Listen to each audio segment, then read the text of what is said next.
Being a plumber is a lot more than getting the latest Vito Pro Pack bag and all the screwdrivers to go inside it. Don't get me wrong, you need those things. But what you're able to do from being a plumber is create some real financial wealth. And it stops you from getting out of just doing job to job and going from here to there just to build and grow your company. You can actually get so much financial wealth from this and be set to live life comfortably. But today we're going to break that down with me, Mr. London Plumber. But many plumbers live paycheck to paycheck because of the lifestyle, right? The things which we spend our money on has so much effect. It's not about how much you make, it's about how much you do with the money. So your lifestyle could be costing you, yeah? Buying tools, investing in a car, having a van, all these things have a long-term effects on your pocket. So these are the things what you need to cut out. Netflix, what other subscriptions you've got, I don't want to say what they might be, but if you cut down on your outgoings, yeah, you're able to save yourself that little bit more money and possibly invest it in something which brings you some type of residual return. And budgeting, yeah, and using spreadsheets to be able to work out where money went out and what money you saved is a good way to start. If you can see your expenditure and what you've spent stuff on, you can understand what you need to cut back on and what you need to say no. When I buy 2 or 3 of those, it adds up to X and I can't really afford that. And that is you budgeting and understanding what you can spend money on and what you really shouldn't be spending money on. Like an average day of a plumber, you might go to the merchants maybe 3 times. You might look at a screwdriver 2 times. You might say to yourself, let me get that. You don't really need that. You've got 4 screwdrivers in the van already. Let's make sense of the penny counting because it all matters when it comes to a pound. Practice to know your personal spending and your fixed spending. Your fixed spending is going to be like your tools and the money you spend out when you go to work. It might be the money you spend on materials. These are the things which you need to track and have an understanding, and also keep your money separate, what you spend on for your social life, whether that be lifestyle, clothes, going out. That has to be separate apart from the money what you make, so you can have a good clear understanding what's coming in and what's going out. Skills before toys makes sense.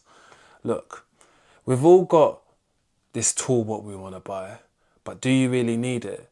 Does it make more sense to invest in a course which you can make money off of instead of having a tool which you have to work with to make some money back, but you still have to make the money back what you've spent? Do you see the process what we're going through?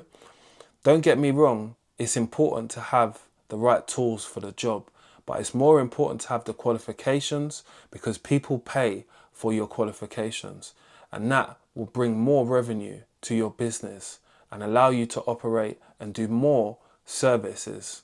As a service-based business, it's important to keep on adding to that catalogue of services what you can do for your next customer.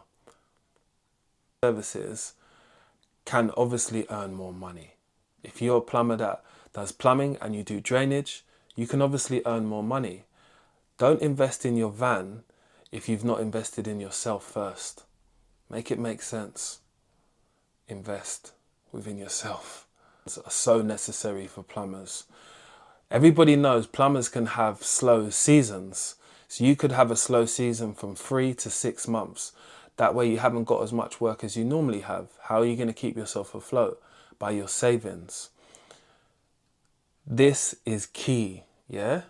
You need to think about your cash flow, what goes in and out, so you can save the right amount for when it's not so high. Is king. You need to save for times when you're not so busy as a plumber. Aim to get 3 to 6 months savings for you to keep yourself afloat when your business is not so busy. Therefore, you can reinvest and be in the game when it is busy, and you'll be able to keep yourself afloat. The small jobs will keep you ticking over, and the big jobs will come in during the times when you know the season starts to peak up. But have enough money to see yourself out through those dry spots, because it happens. Into a passive income. So stocks, ISAs, these are the things which pay out from time to time, and possibly look at properties which you can invest in. So therefore your money now as a plumber is now working for you, and you're getting some type of return from that money, because it's definitely worth something. Invest the money in something which brings a return and becomes a passive income for you. So then you've got two incomes. Chase profitable jobs. Learn how to price your jobs properly, and learn that the quality customers will definitely pay the rate what you're asking for. There's so much value in having quality customers and clients that value you and value your work, and understand that it's not cheap and it comes at a cost. Those are the people who is best to be working with. Work smart, not harder. Earn money, reinvest within yourself, and look for long-term benefits. Over the years of being a plumber, I've learned so much about myself, about business, and about how to run it, and especially how to conduct myself while I'm doing it. But none of these things, what I have mentioned in this video, will ever be taught in any type of plumbing course, because we're now running a business, and we've got to stop calling our plumbing thing what we do not a business. It is a business. Register your business. Make sure you've got all the relevant documents to have a business, and start operating like a business, because the money what you can make as a business instead of just calling yourself a plumber is a big difference. But we've all got to start somewhere. And if you enjoyed this video, I'd appreciate you if you subscribed, liked and shared, and looked out for more content like this when I'm dropping it. It's Mr. London Plumber. Let's get it.